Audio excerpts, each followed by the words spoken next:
Welcome to the Paperless Productivity Podcast, where we have experts give you the insights, know-how, and resources to help you transform your workplace from paper to digital and making your work life better at the same time. Thanks for joining us. My name is Kevin Legister, your host, and today we're talking about public health agencies, government agencies, since there's a lot of focus on their responsiveness right now. With me is our returning former CIO, that now consults with CIOs, Paul Gorman, to talk to us about how technology can play a crucial part in these agencies' operations, not only with the situation at the moment, but also for future contingencies. So welcome, Paul. Thank you. Thanks for having me. Yeah. So, Paul, thanks for coming back and joining us again. And in the past year, the information that you've shared with us and our listeners has been so helpful. And I know that when we have a crisis like this, that that officials are tasked with doing a lot of different things, and it costs money to marshal the technology resources to address the current crisis, as well as answer that question. What do we do in the future? How do we prepare not only for today, but how do we also look to the future, and that costs money, and government agencies typically can't just manufacture money out of thin air. So maybe you can just share with our listeners a little bit in terms of what are some things that are happening on that front, and how are these things kind of being addressed, from a budgetary standpoint, so that these public health agencies have the resources they need to respond. Sure. Thanks, Kevin. First off, I think it's important to note that public health agencies they're a very broad endeavor. They do so many different things. If you think about how they regulate anywhere from a restaurant inspection to a septic tank permit. Right now, what's in the news is the epidemiology divisions of those public health agencies. The epidemiologists have a role to play where they're receiving information directly from labs and medical facilities that are providing testing. The testing right now is for COVID-19, but they do testing for every other type of communicable disease. And positive tests are supposed to be handled in a very specific fashion. Within public health, the agencies that are receiving the tests, these public health agencies, are reporting up to the Center for Disease Control and then down to the first responders, so that everyone is aware of the latest and greatest information. That reporting process is really where funding has been freed up, if you will, by the federal government. What the most recent legislative and executive acts have done is they've eliminated specific processes that were in place to do things like the allocation of masks, for example. There was an allocation structure built into the regulations of federal public health that allocated masks to different industries. Those allocations were just changed by executive order.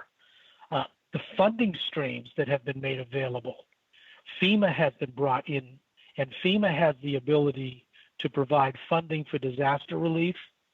And they're typically the same grant processes that exist from public health agencies at the federal level to public health agencies at the local level, but they have disaster relief rules and procedures applied to them. Those funding sources have just been made available. Total funding of about $50 billion has started to move through FEMA. Prior to this, there was an executive action and support from Congress for a piece of legislation that made about $500 million available to each of the states. It's broadly construed to be available to cover the costs of responding to the epidemic. So for listeners who are curious, I'm assuming at this point public health agencies are aware of what they're getting, but for those that are not aware, it'll roughly break down into about $10 million for that first round of funding per state, and roughly about $1 billion per state for the second round of funding. Although that second round of funding through FEMA is by application, and it's a grant application process that the states are going to go through, that's the funding that's coming into the states to help address the testing, purchasing additional supplies, and addressing the changes that are going to have to happen in their internal systems to manage the new tests that are coming in. And just a little bit about those tests. In normal operating times, there are specific labs designated in each state that are designed as testing facilities that the epidemiologists use. So regardless of where you go, if you go to your local doctor or you're in the hospital and a test is ordered, those tests are sent to the labs that are in the states. And some states may have as many as 10 or 15 labs. Other states, smaller states, may only have 2. But those labs are the ones that are essentially doing the reporting. So report streams from those labs come into the public health agencies, and the public health agency's responsibility is to process those, identify the positive tests, report them to the CDC and to the first responders. What's happened is, instead of 2 labs in a small state, there may be now a dozen different testing facilities that have come online, including federal testing facilities. And all of these different testing facilities do not already have systems for reporting. So one of the things that we're reaching out to public health agencies to talk about is what we can do by way of assisting them in addressing this large influx of new tests coming into the agencies. And Paul, that's one of the things that I think maybe that we've been hearing on the news that we haven't always been aware of is that the current testing that regimen that's in place right now are for things that are, essentially are kind of controlled, kind of a controlled process, right? Whereas what we're dealing with right Absolutely. now is something that is requiring, these agencies not only to scale up new locations, but also significantly scale up their volume for something that they really weren't designed for or weren't prepared for. Is that a correct statement? Yeah, yes, it is. And if you think about the testing process, I think we might want to break that down a little bit for everybody. In normal times, when you go in and see your doctor, the doctor will take the samples for the test, and they'll complete a form that has to go in to the testing lab that contains the sample and the information about you. It's specific demographic information that they're required to gather. They also want to know where you live, where you're located, where you work. This information is contained in every test that goes into the testing labs. And the reason for this is if you have a positive test for a communicable disease, they're going to want to be able to instantaneously plot it and start doing the tracing that has to be done to determine who you've come in contact with. That information now needs to be gathered from a great many other sources of information. Within your doctor's office, it's completely controlled. They have the existing systems in place. They have the forms in place. They even probably have the direct connections in place to send this information to the labs. As you're seeing the testing happening in Walgreens parking lots, Walmarts, or wherever they're setting the testing up, those facilities are not available there. We need to be able to provide mobile testing, mobile data gathering, and mobile information at those test sites and a way to connect those test sites directly to the labs that are doing the testing. That's another part of the overall solution. Any piece of this breaks down, the testing does not flow smoothly, and information delays will occur. And in a pandemic like that, those information delays can be devastating to the population.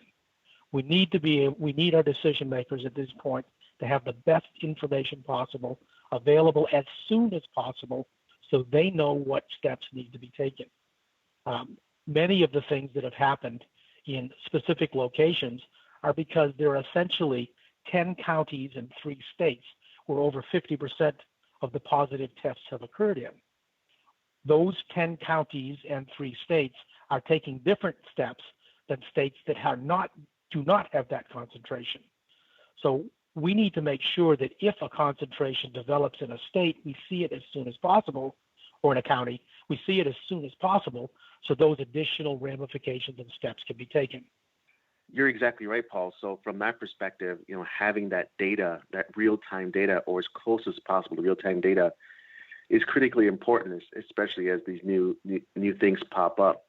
So from a technology, and now we're gonna, thanks for giving such a great, helpful understanding in terms of how these public health agencies and the doctors and the medical professionals have to all connect together, share data, share that information so that it becomes something actionable from a political level, but also now from a technological standpoint. It seems to me that with the new ones that are popping up, they don't have that kind of infrastructure in place, or even for the ones that are existing, they may not be able to scale their current operations. So I know that that you're right now consulting with CIOs and different government agencies. You've been on the other side of the chair where you've had to make these kinds of decisions in terms of technology and how do we share data? How does something like OnBasin really start to help or mitigate some of these processes, both in the near term and as well as maybe going down the road in terms of how do these agencies prepare for future contingencies? That's a fantastic question. First off, in a public health agency and in an outbreak like this, OnBase provides something that is very beneficial in that it's a configurable solution with component parts. So we are able to stand up, IT departments and organizations like ImageSoft are able to stand up a customized response tool literally in a matter of weeks, weeks being the outside end. OnBase provides essentially interlocking components that are going to work together out of the box, and that makes a big difference. We do not require a point solution built specifically to do this. That's helpful because you don't know what the next problem is going to be, but you're pretty sure there's going to be more problems. So in OnBase, OnBase components can generate the template letters that are going to be needed. It's going to allow you to capture data on mobile forms, and there's a number of different forms that are needed, both test forms and consent forms that need to be filled out on those mobile locations. And many of these mobile locations are not going to have adequate internet access for these to be web forms. They're going to need to have mobile forms that are available offline. And OnBase supports that. We're going to need to be able to capture email communications, specifically from doctors, other professionals in the medical profession, and be able to build the case information that are necessary to do the tracing of an individual and where they've been and who they've come in contact with. We need workflow processing, that is rules-based workflows that allow us to route the information and notify people when specific steps have to be taken. When we build these rule-based processes out, we need to have the ability and flexibility to change them because the locations from state to state are going to probably have different requirements as to who needs to be notified, what types of notifications have to be sent, and what stage they are in the emergency preparedness process. So if somebody has declared a state of emergency in their state and they have tapped into FEMA funds, they're going to be behaving in a totally different manner than a state. Maybe they have a state of emergency in that state, but they're not yet at the FEMA level. These different changes have to be effective in the workflow, and they change the procedures and processes. So one size fits all solution is not going to do for every state or even every location in every state. Case management is needed. Each of these positive test results is a case, and there's a regulatory protocol that has to take place when a positive test case is made. That revolves tracing where the individual's been, contact with the people they have been in contact with, and quarantine procedures that are specific to the case. Lab test capture. For the lab tests, what typically happened in the very recent past is these lab tests that are coming in from the testing facilities, their laboratory information management system reports that come in. Many of them have been hand data entered in the past into the reporting systems that the CDC requires and into the local first responders reporting. That needs to be streamlined now. The volume of tests are going to be in the hundreds and thousands and more coming into these facilities. For example, in my own state of Kentucky, we're going to have over 50,000 tests processed just today. That's not something that is typically done through our labs here. It's a volume that is very unusual, and it's something that is going to choke the state systems if they have not thought through a process to deal with that. We have a process to deal with that. We can take the reports coming directly from the labs, process them through an electronic report management system, turn the reports, which are essentially paper-based reports, into data without having to have data entry done, and push that information directly into the responding systems for the CDC and the first responders. And if the labs are able to generate HL7 messages, and some of them will and some of them won't, HL7 is a protocol to exchange medical information. We can actually receive the HL7 messages and do the same thing with them. So with the same solution, we could process labs that are HL7 based and those that are not, which is very important because you do not need two different solutions and two different streams of information going into the CDC. You just can do it all with one. The final part is the reporting and mapping. Because we integrate directly to GIS systems, we're able to generate on the fly heat mapping, showing where the outbreaks are occurring, showing where the positive test results are, and be able to allow decision makers to make rapid decisions regarding quarantine and social distancing for specific areas as soon as that information is available. It's essentially instant. The second the test results come into the system, the heat reports are automatically updated in real time. It allows very rapid management decision processing. So separate reports don't have to be run, and you're not manually dictating GIS connections to the map. Hugely beneficial when you're responding to an emergency situation like this. Yeah, and if anything that's taught us in this scenario is that when it comes to viral outbreaks, timing is critically important. Otherwise, you don't want to be behind. You want to be in front of those types of decisions, right? Before it's better to prevent a contagion spreading rather than having to treat it after the fact. So Paul, I mean, we can see the results of that by comparing the results in a country like South Korea that really got on top of this, and they're going down the other side of the curve versus what has happened in Italy. And I just feel for the people in Italy who are dealing with this. They're still going up the side. They are not yet at full contagion, and they just don't have the internal facilities to deal with what they're dealing with. Yeah, and we have actually family that's an Italy related family through marriage, and they're elderly people, and that's one of the big concerns right now is the isolation that takes place, and they're somewhat invalid. They need help from their children, and they can't get out. So right, you're right. Containment of these things and stopping the spread, really does have a downstream effect. So Paul, I know just from you and conversations that we've had, offline, that you have a favorite saying that, when it comes to the military, they're always fighting the last war. Yeah. So just because of, the last war always tells them lessons that they need, and then they implement those, and that's how prepared they are for the next one. So how does this kind of technology that you just outlined, and it may not be another viral outbreak, it might be, something else that may occur, but how does this type of technology, something like OnBase, which is highly configurable, and you can build case applications and workflows and be able to automate and digitize, official forms, without modifying those. How does all that stuff play into really helping a public health agency or anybody really, prepare for the next contingency that might happen down the pipeline? Well, as I mentioned when we first started talking today, a public health agency has such a broad set of responsibilities. It's precisely that wide variety of programmatic responsibilities that makes a product like OnBase such a good fit for the agencies.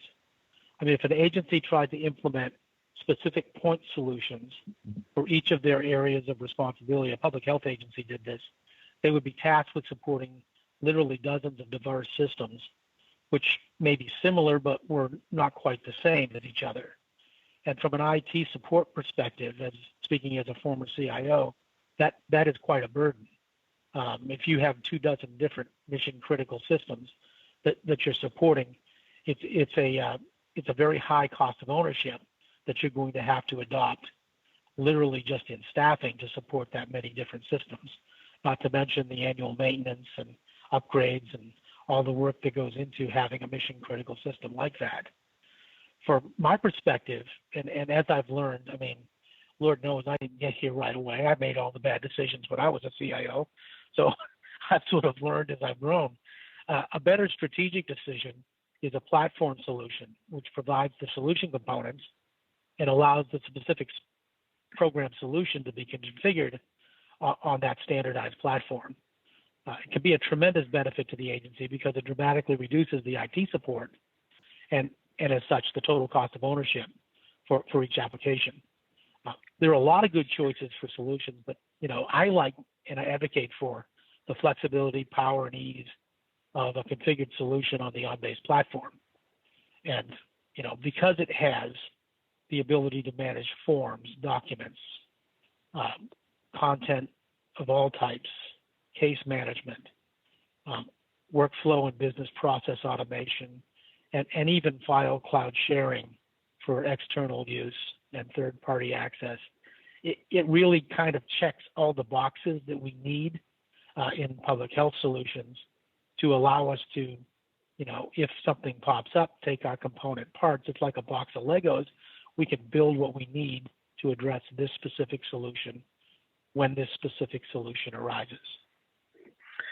Yeah, and I think one of the things that I've appreciated, in our response, at least on the federal level, is that you've seen both public and private agencies come together and work together to address this. Right? We had a conversation before we got online talking about how some of the cruise lines are turning their ships into floating hospitals or mobile hospitals that can move to different areas of the country where there might be an outbreak and be able to house people and treat them where we may not have enough beds, for instance, in a particular city, which I think is just great when you have that partnership. And I was thinking too, just when you were talking, Paul, about how the fact that, not only is the system highly configurable in terms of being able to quickly address, things that are on the horizon and even when you're in that moment, but also the fact that, a government agency that has a platform like this, they can own some of the configuration. It's not something that they're always dependent on a vendor to do or a partner to work with, although that can be helpful and that can accelerate a process and that can get them through some of the trickier waters if they don't have the in-house expertise. But it does give them a lot of flexibility to say, hey, we need to prepare for this. We need to put some work into it, and we've got the resources, and we can partner with a vendor or a partner to help us through this process, but it doesn't have to be one or the other. It's something that both can walk together through that process and come up with a timely solution to that. Absolutely. Yeah. So any other thoughts on this subject, Paul, and just in terms of, has the train left the station in terms of dealing where we are right now, or is there still some opportunities for some public health agencies to say, hey, there's some things that we can still do today? And one of the reasons I asked that question is because when you talked about 50,000 tests, today alone in Kentucky, I just thought, who's going to key in all that information and all that data so it becomes something that we can act on? That's a massive amount of, manpower, to assemble in a very, very short period of time and to do it accurately as well, where technology can really augment that. So, if you could just maybe touch on that in terms of, answering that question, has the train already left the station, or is there still opportunities for public health agencies to say, yeah, we can still do something even today? They can still do something even today. We don't know where we are, and I hate to have to say this, but we don't know where we are in this particular disaster cycle. I mean, I would love to say that we know we're on the upside curve, but we don't know where it's going to top out or how long it's going to last.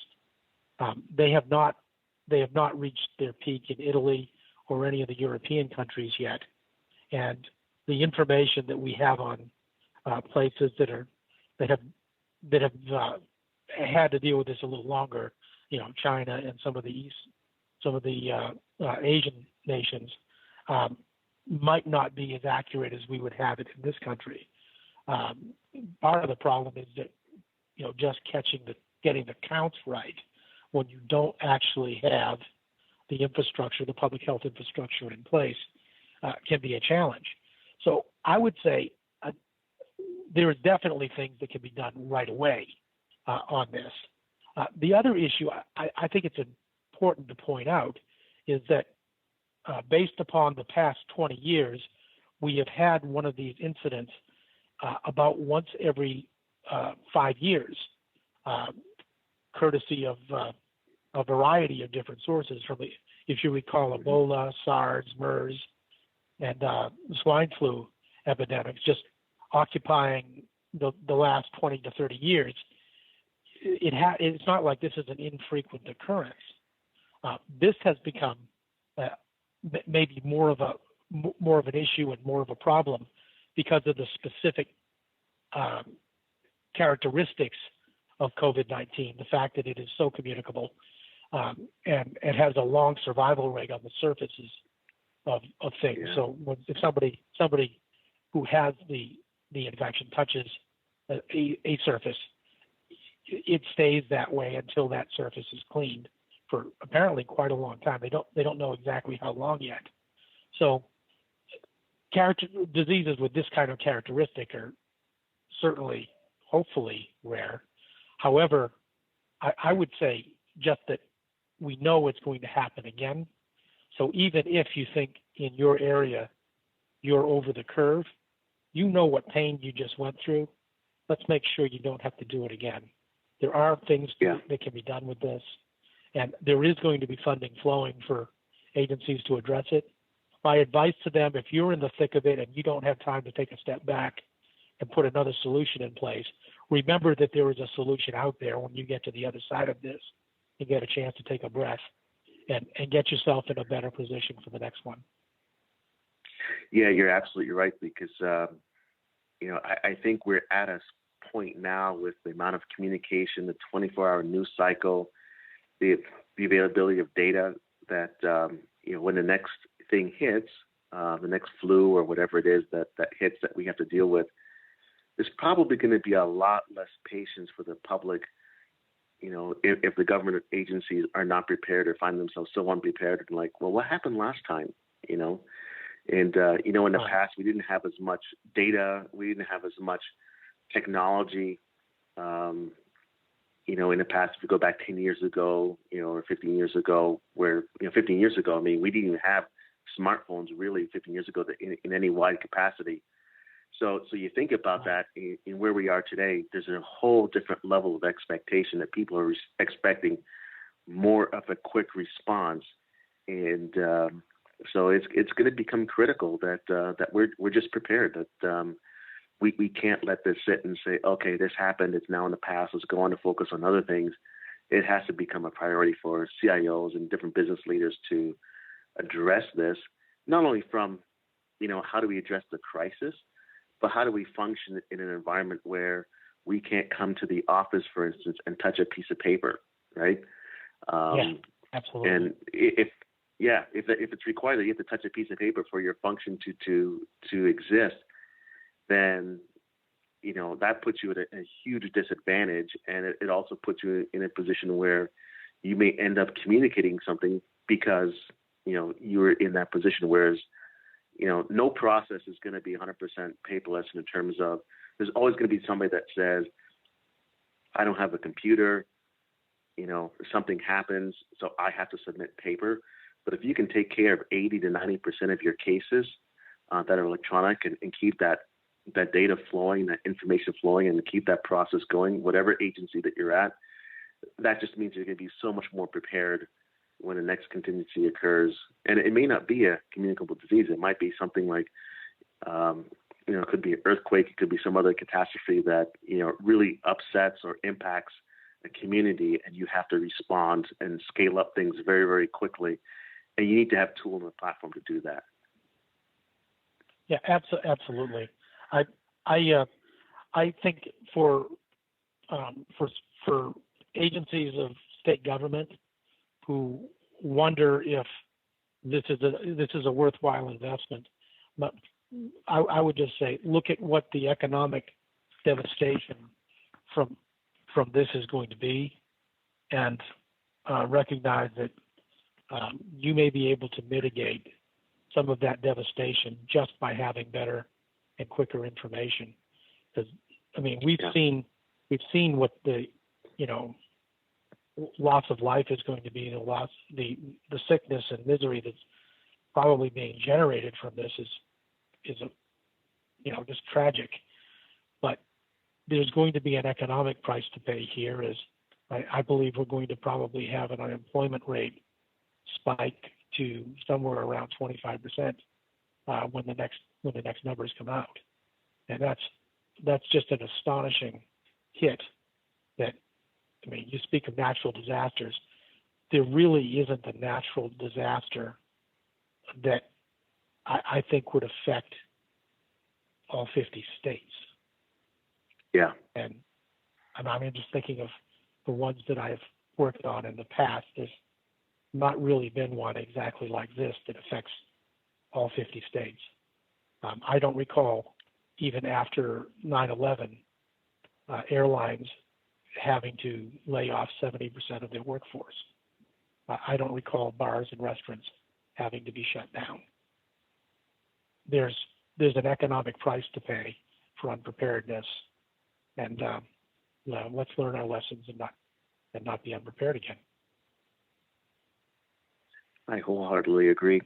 So, Paul, I want to thank you for joining us again and just sharing us with your expertise in this area and your insight into what's happening behind the scenes, and it's just so helpful for even for me just to understand how much of a challenge this for our public health agencies, and I've gained a whole new appreciation for what they have to do during this.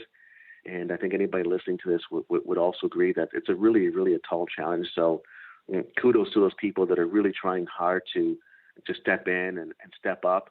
And I really appreciate that. And, it's great to know that, there are opportunities, there are ways that we can leverage technology that really help us through these so that we can make quicker decisions, reduce the economic impact or reduce the, life-changing impact that sometimes these things can have. So thank you for sharing that. And absolutely delighted to talk with you today. It's been interesting to have the conversation and think through what can be done to improve things in the future. I will tell you, I think we have the best public health agencies in the world, and we have some very wonderful, dedicated people that are working very, very hard right now. That's been my experience when discussing this with them. Yeah. Thank you, Paul. Thank you much.